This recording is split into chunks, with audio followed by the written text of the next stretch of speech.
শরীর ও মন সুস্থ রাখার জন্য শরীরচর্চার এক প্রায় ৫,০০০ বছরের পুরনো ভারতীয় পদ্ধতি হল যোগব্যায়াম।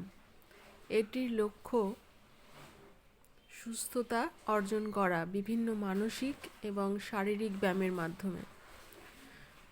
মানসিক ব্যায়ামের অংশ হল প্রাণায়াম ও ধ্যান। শারীরিক ব্যায়ামের মধ্যে পড়ে বিভিন্ন আসন। যোগব্যায়ামের বিভিন্ন উপকারিতা আছে। এটি স্নায়ুর চাপ ও দুশ্চিন্তা কমাতে সাহায্য করে। শিশুদের ক্ষেত্রে এটি আত্মসচেতনতা বাড়াতে এবং একাগ্রতা গড়ে তুলতে সাহায্য করে। যোগাসন মানুষকে উদ্যমী করে তোলে এবং শারীরিক ও মানসিক নিয়মানুবর্তিতার বিকাশ ঘটায়।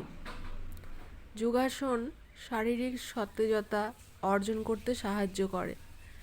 প্রতিদিন যোগব্যায়াম অভ্যাস করলে একজন মানুষ স্বাস্থ্যবান থাকে।